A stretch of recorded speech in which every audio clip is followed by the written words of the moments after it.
Man, for a series about the afterlife, not many people really die in Bleach. As a fan of Bleach, that is a criticism you might be familiar with. No one dies in Bleach.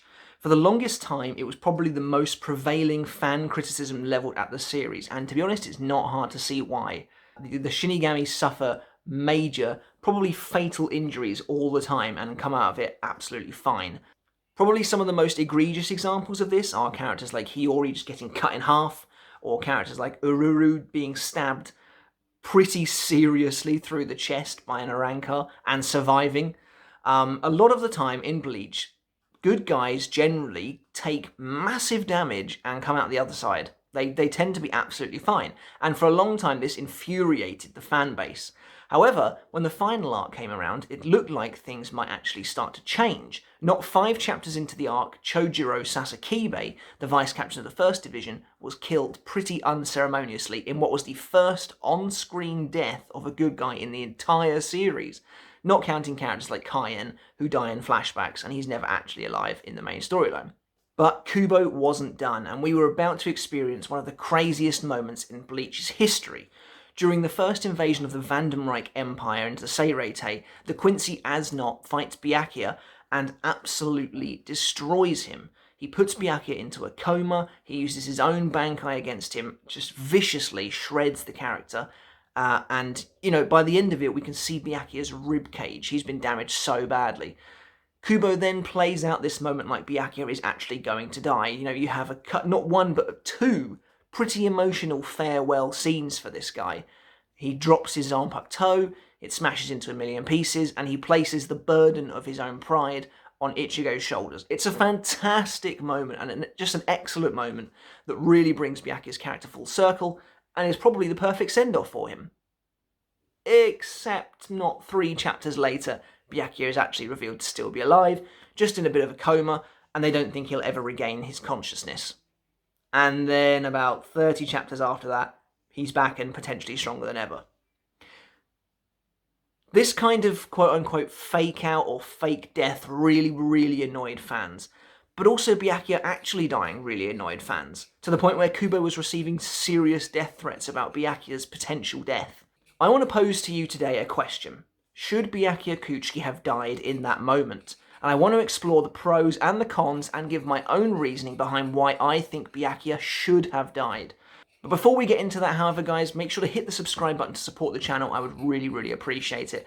We're above 800 subs now, and I'm super happy about that. The next milestone's got to be 1,000. We're going to make it, and I would really appreciate all your support. You guys have been fantastic. Of course, get involved in the discussion. Let me know in the comments below if you think Byakuya should have died, and whether you were happy with the route that Kubo took the character later in the series. So let's begin. So, a little bit of context to begin.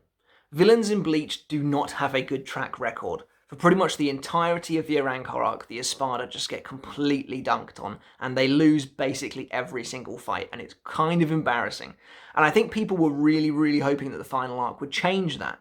Now let's take Byakuya, an absolute fan favourite character who is just completely iconic and synonymous with the Bleach franchise. But not only that, he's one of the best written and best developed characters in the series. He goes from an antagonist to actually respecting Ichigo and helping him out, to actually killing someone he believed to be his mentor, Tsukishima, in order to protect Ichigo. That's crazy development for Byakuya, and he has relationships not just with Ichigo, but with Rukia and Renji and other characters as well. This is a character who, if you were to kill them, it would be earth-shattering for the series. He's that important to the franchise. Byakuya, however, is also quite the series stalwart. He's very much in control every time he fights. Apart from potentially his final battle with Ichigo, Byakuya is nearly never seen to be in real trouble. Against Samari, he barely takes any damage and he's in control for almost the entire fight. Against Yami, that fight is played off as more of a joke than anything else. And Tsukishima gives him a little bit of a hard time, but really at the end of the day, it's nothing for Byakuya, and he comes out barely even breaking a sweat. So when Sternritter F. Asnot arrives at the 6th Division, there's a bit of us as readers that think, okay, this is probably going to go the way it normally does. Byakuya might get into a bit of a pickle, but at the end of the day, he'll probably come out of this absolutely fine. So imagine my shock, horror, and frankly, amazement when Byakuya was pasted into the wall with his own Bankai, not once, but repeatedly, in a scene that looked like he was actually going to die. Reading the first invasion on a weekly basis was pretty much the most exciting part of Bleach for me, I think, personally. It was just craziness happening every single week, and the absolute pinnacle of that was probably Byakuya's death, or his death, I should say, as it did turn out that he was actually alive. So that's the kind of context of the scene. It really looked like for the first time Kubo had pulled the rug out from underneath us and actually killed off one of his best and most popular characters out of nowhere. Why would he do this, though? What's to gain and potentially lose from killing Byakuya? It's an interesting question, it's one that I want to explore, and that's how we're going to get into this now. Should Byakuya have died or not? And I want to make the case that I think he should have died, but we're going to look at both arguments anyway. So what are the positives to killing off a character like Byakuya Kuchiki? Well, there are actually a few. The first and probably most important one in my eyes is giving the villains a real sense of danger. The Espada were incredibly cool. Don't get me wrong, I'm a huge fan of the Espada, but one thing they sorely lacked was a sense of danger. Especially if you go back and read the series now, they get stomped in nearly every fight they have with the captains. Sure, they beat up Ichigo and his gang when they go to Huaycamundo, but when the captains arrive, it's pretty much a curb stomp. Again, another example of a character surviving pretty fatal injuries is Kenpachi. I know that's kind of what he's known for, but it gets to almost ridiculous extremes in the Neutra fight, where it literally feels like it's impossible for Neutra to kill this guy. I'm pretty sure he puts his hand through Kenpachi at least twice, but that's the main point here, is that the Espada never win. So killing a character like Byakuya Kuchiki would absolutely raise the stakes. Now, of course, the Vandenreich did open this arc by killing Sasakime, but you'll notice that he's not a particularly popular character. And the same, unfortunately, goes for Yamamoto. Yamamoto dying for plot purposes makes absolute sense. He's the ancient head of the Gotei. If the Vandenreich were really going to strike at the heart of Soul Society, then that is the natural person you kill off. I don't think Yamamoto's death necessarily came as a surprise to anyone.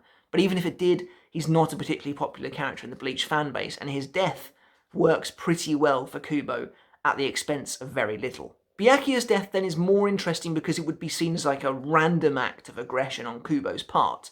Whereas Yamamoto's death was probably, at least in my mind, quite heavily signposted, Byakuya's literally came out of nowhere, and that's what made it so effective. Even a random Sternritter like Asnot could have killed a captain, and that's absolutely insane to me. That would put the individual Sternritters on a much higher plane than an individual Espada, especially with the ease as to how he pulled it off. And now the fact that Byakuya was put into a coma is still pretty impressive, especially considering that he's been so in control of every fight he's had before. But it did take away from that moment, and it did take away from the Vandenreich as a whole. How did Byakuya survive? Asnot had him at his complete mercy. It doesn't make any logical sense that Byakuya would have been able to walk away from that situation. And sure, if you want to talk villain danger levels, I think the Sternritter come out on top anyway. They achieve considerably more than the Espada and Aizen do in the entire of the arc. Yuha assassinates the Soul King, the Schutzstoffel manage to defeat their opponents pretty handily, and almost every fight in this arc is quite even, and that's one of the things I like about it. And the fights that aren't even do stand out like a bit of a sore thumb. Now, to piggyback off that last point about giving villains a sense of danger, this arc was called the 1,000-Year Blood War arc. I think people expected blood. And before Byakuya died, Kira died. He was literally shot through the heart, and his body basically exploded. And yet he comes back to life. It's another one of these situations that just seems nearly impossible to believe. But I think it would have been so impactful if Byakuya had died and added real stakes to this war. It would have really made it feel like anyone was susceptible to falling in battle, and that honestly would have just put me on edge in basically every fight. When Byakuya survives the impossible, it really feels like every character is probably safe. Not only that, but his death would have added legitimacy to the emotional scenes in the arc. One of my absolutely favourite scenes in the 1,000-Year Blood War, and possibly the entire manga, is when Ichigo has his last conversation with Byakuya ever. Although it actually is, because I don't think they speak again in the rest of the arc. Ichigo arrives to a ruined Soul Society and steps down in front of Byakuya. You don't see Ichigo's face until the very end of that talk, and Byakuya even cries. This is the moment where he has lost everything. He doesn't even have his pride to fall back on, and it no longer matters to him. And that's the ultimate character development for a character as prideful as Byakuya, that he can finally allow himself to cry and place the burden of protecting Soul Society on the back of Ichigo's shoulders. This is the same character that told Ichigo that the captains would never need his help back in Huaycamundo, that they would always be able to handle it themselves. And finally, after what looks to be his death, Byakuya has got the courage and the pride to put that burden on the shoulders of this human Ryoka boy. That scene definitely feels like it means less now. Going back and rereading it, it's still impactful. I still love watching Ichigo leave and Byakuya knowing that even without a reply, Ichigo will do as Byakuya has asked. It's very reminiscent of what Gin says to Ichigo when just as he's killed by Aizen. But going back now, reading the scene, knowing that 3 chapters later Byakuya is going to be revealed to be just fine, it takes away from the moment. And there's just no getting around that. But let's move on now to how individual characters would have been affected by Byakuya's death. And clearly the most obvious one is Rukia, his little sister. Now Byakuya is actually caught off guard by Asnot in the first place because he sees a vision of Rukia dying thanks to Asnot's fear abilities. These two clearly have a bond, and Byakuya's development has really circulated around Rukia this whole time. A lot of Rukia's development as well is kind of about her acknowledgement, and that she wants Byakuya to acknowledge her for as strong as she is. Byakuya doesn't let her become a vice captain until 3 arcs into the series because he doesn't want to put her in harm's way. And now that Byakuya, the protector, has died, it would be a brilliant chance for Rukia to really step out of his shadow, as I feel like she often is, and take charge herself. This could have been showcased fantastically in her battle against Asnot. Talk about emotion. I mean, she comes up against the scariest Stern Ritter imaginable, the one who took her brother's Bankai and his life, and she kills him all by herself, using her own Bankai that she has come into possession of through her own training. That's pretty awesome. And don't get me wrong, Rukia killing Asnot with her Bankai thanks to Byakuya's help is pretty cool anyway. But the fact that she needed Byakuya's physical acknowledgement to take that next step is a little disappointing if you're a fan of Rukia, I think. I get it, it kind of makes sense. They're the Kuchiki siblings, they've been through thick and thin together, and for Byakuya to be there when she activates her Bankai to give her that final push past fear and defeat Asnot is pretty cool. I get it, that's pretty cool, and it's Byakuya's best thing he does by far after coming back from the dead. Because he doesn't really do anything else after that, but we'll get into that. But I do think that Rukia would have benefited greatly from being able to take on Asnot, either on her own or in a team up with Renji, and defeat her brother's demons. I think that would have been really awesome, and I just think as it is, she still achieves the same goal, but it's like she can't quite do it without Byakuya's help. The way the fight is written, there is no way Rukia was going to win that without Byakuya's intervention. Asnot had already got her under Fear's spell, her heart was about to burst, and then Byakuya arrives. And I remember that week, people being very disappointed that Byakuya had arrived. A lot of people thought that Byakuya was going to take the fight off her entirely, but instead it feels like she kind of gives her permission to win. It's a little bit weird. I personally think Rukia would have just been an amazing character moment to see her take down Asnot herself. Think about how incredible it is when she defeats Aranero. She's completely on her own, and that scene, it feels desperate, it feels hopeless, and it feels amazing. Like, seriously, it's really cool to see her defeat Aranero just through her own sheer will. And again, that's probably another scenario where Shinigami should have died, but what can you do? As for the next character Byakuya's death would have impacted, it's obvious, it's Renji. Byakuya's lieutenant. They've obviously had a partnership. Again, they've been through thick and thin. Renji has fought Byakuya in the Soul Society arc to save Rukia's life. That's Renji's entire character's basis, is his not only respect for his captain, but his desire to surpass Byakuya one day. And unfortunately, that just doesn't happen in the storyline. It feels like a really obvious place to take Renji's character, but in case you didn't notice, he doesn't change. After the Soul Society arc, Renji is the exact same character the entire way through, apart from he finally admits that he likes Rukia in that way. But in terms of his standing, sure, he gets stronger, but Byakuya gets stronger by the same amount. Renji's goal to surpass Byakuya never comes around in the canon manga, and it's a disappointment. I think Renji defeating or helping to defeat the monster that killed his captain would really have cemented him as taking that step, not necessarily to surpass Byakuya, but at least on the surface to have defeated the monster that defeated him. I think that would have been an amazing moment for Renji's character, and it would just really have helped out. As it is, Renji just fights Master Masculine. They don't really have any history, they don't really have any connection. Mask just happened to kick Renji once, and then that's reason enough for the two of them to fight. So, again, it's a little bit disappointing, and I feel like development was missed out. And you could argue that Renji could still surpass Byakuya without Byakuya having to die. That absolutely makes sense.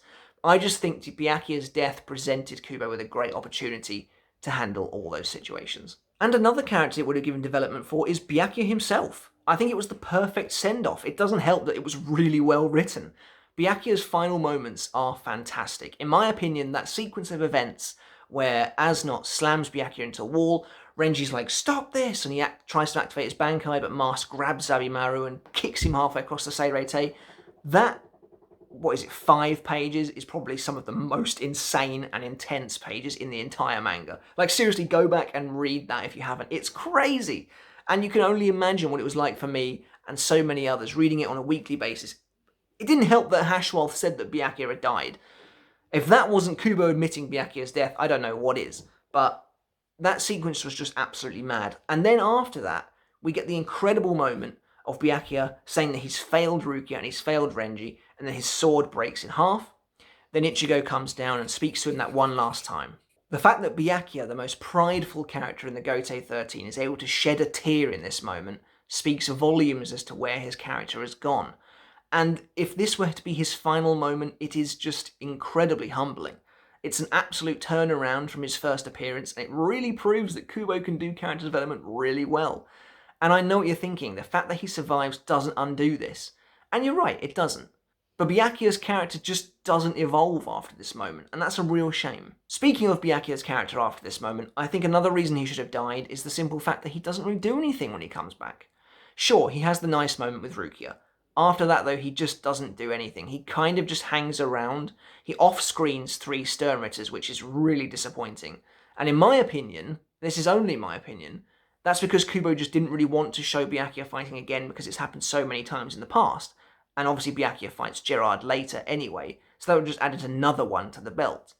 Byakuya has a fight with Pepe, but A, it's a rehash of the Zamari battle. B, it's frankly just a not very good fight. And C, I think people would have much rather seen the lesser seen characters take on some of those Sternritters. Candice, Robert, Nanana, perfect candidates to fight the Vizards or the Fullbringers. Bring somebody else in. Byakuya just takes out 3 of them unceremoniously and then proceeds to get his ass handed to him by Pepe. It was happening, whether you like it or not. Pepe was running rings around Byakuya in that fight. It's just really weird, and it feels like Byakuya kind of took the place of some characters who deserved a little bit of spotlight. I'd have loved to have seen Kensei and Rose have a proper fight, or even better, somehow bring in the Vizards from the human world a bit earlier. Love, Hachi, Lisa, Mashiro. Those characters who don't do anything in this arc. They don't do anything. Hiyori does absolutely nothing. You know? Have them fight a Sturmiter. Even 2 chapters. Give them something. But now Byakuya just takes 3 of them out like it's nothing, because he's that much more powerful now. And it's just weird. Byakuya then doesn't even really do much in the fight against Gerard, and it really feels like his advanced version of Senkei is just paying lip service because Kubo gave actual changes to Kenpachi and Hitsugaya. Kenpachi gets a whole couple of chapters dedicated to his Bankai, Hitsugaya gets a whole couple of chapters dedicated to the fact that he can turn into an adult, and Byakuya just drops down at the end and says, I have a new version of Senkei. Because Kubo has no plans for this character at the end of the series. He clearly planned for the character to be dead. That's my absolute final thought on this. Kubo planned to have Byakuya die against Asnot, and then things would have played out differently for some of these characters moving forward, but it just doesn't happen. Was it because of the fans that Byakuya came back to life? There's definitely an argument to be made there. We'll never know the actual truth as to why Byakuya came back. Maybe Kubo did have it planned all along. At the end of the day, this is literally just my opinion, and I can't say any proof either way. But I wanted to voice to you why I felt Byakuya should have died, and it's for all of those reasons. Now, let's flip the page and look at the cons of Byakuya dying. And really, I dug deep for this one, and I just couldn't think of much at all outside of he is one of Bleach's best characters. Kubo's devoted a lot of time to turning this character into something awesome, to really building him up, to developing him, and making him something that people actually love. And I think killing off a character like that fans have poured their hearts into for what may as well amount to shock value is disappointing. And I think that's the people felt similarly about Kira. And it's a delicate balance. It really is a delicate balance. And I don't know if I'd have done it any better than Kubo. I almost certainly wouldn't have done. You know, you bring in these villains for your final arc and you want them to be dangerous and you want to kill characters off, but they're characters that people have invested a lot of time and love into. So to just see them shot through the heart like it's nothing, literally Kira is gone in a page, or Byakuya just has his chest ripped open in a couple of pages, and you're expected to say goodbye to the character like that, I get it's difficult. But then there's a flip side to that as well. War is not pretty. War is ugly. You know, the unexpected happens in war, and this was a realistic death for Kira and Byakuya. But it's also a work of fiction, and Kubo doesn't have to make it realistic. That's pretty much it for this exhaustive video, guys. I wanted to give you something a bit longer than what we've had recently. I thought a really good in-depth discussion was on the cards, and I've been wanting to talk about this for a while, as it is one of my favourite segments in the manga. Just that whole first invasion is something else I'll talk about as well in another video, because it is pretty much the best part of Bleach in my opinion, but that's something else we can talk about later. But, like I said, I think I'll finish talking now, because that was quite a lengthy video. Let me know in the comments below. Get involved in the discussion. Do you agree with anything I said? Do you think Byakuya should have stayed dead? Do you agree with the development it would have given to Rukia and Renji, and even to Byakuya himself? And to the villains, the Vandermite would have benefited hugely from that. What do you think about that? But maybe you think Byakuya was better alive. Let me know why in the comments below. Don't forget to hit that subscribe button, guys. I would really, really appreciate support.